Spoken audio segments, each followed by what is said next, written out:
Hello there.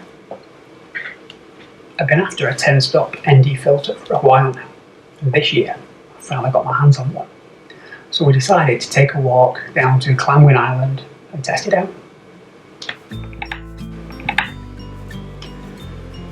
It was really windy, and the only remotely sharp image I got was this one long exposure.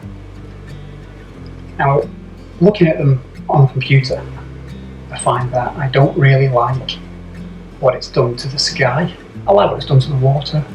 I love the waves on the rocks. I love the levelling out of the water. But I don't really like the sky. Fortunately, I've got two other images taken right before this one to test out the exposure, really. And I'm going to have a go at blending those together. I've got three images here. One of them I really like the sky. The other image I really like the rocks in the mid-ground around where the steps are. And then I've got the long exposure image where I really like the water. So we're going to open those in Photoshop and have a go at blending them together.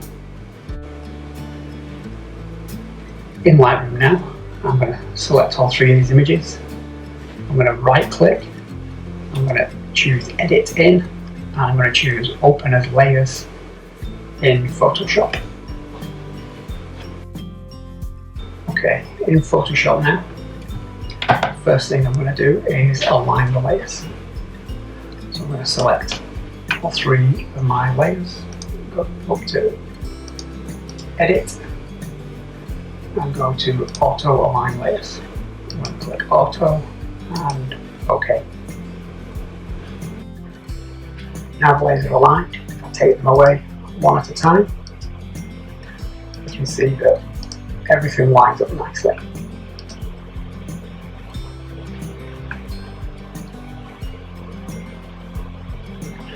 Next thing I'm going to do is to get rid of these little dudes admiring the view from the lighthouse. So I'm going to zoom in to 100%, click my clone stamp, make my opacity around 50%-ish. I'm going to Alt click on my source, and I'm just going to paint that in. I'm just going to do this on all three layers.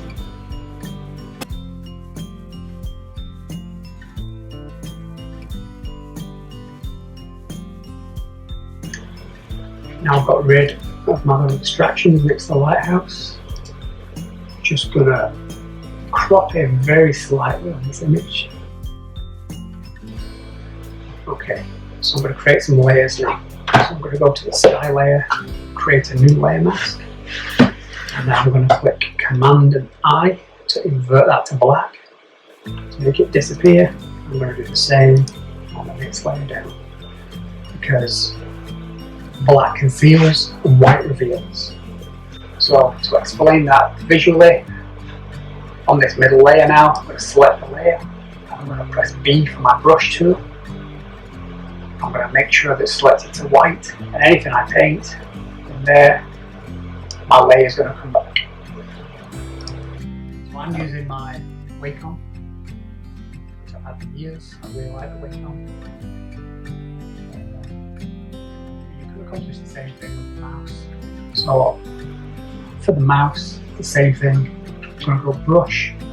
I'm going to make sure it's selected to white. I'm going to start on this middle layer.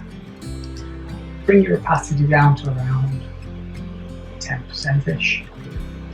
Make the brush size, I'm using the bracket keys to control the brush size here. And just gradually begin painting. And every time you click, you're painting the effect a little bit more. I'm going to bring this back up to 100% because with the Wacom tool, the lighter I press, the lighter the effect, and the heavier I press, the heavier the effect is. So nice and lightly, I'm just going to paint over all of these rocks, bring some of that light back that we lost on the long exposure.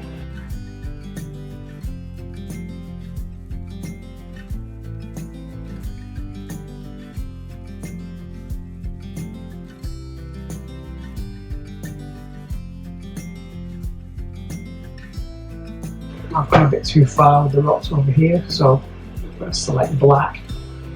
And I'm just going to take out a bit of what I've done. And you can see over here that I've not been very neat around the lighthouse, but that doesn't matter because of what we're doing with the sky on the next exposure, on the next layer. I'm going to select my sky layer and same again, select that layer in white. I'm just going to start over here, nice and light.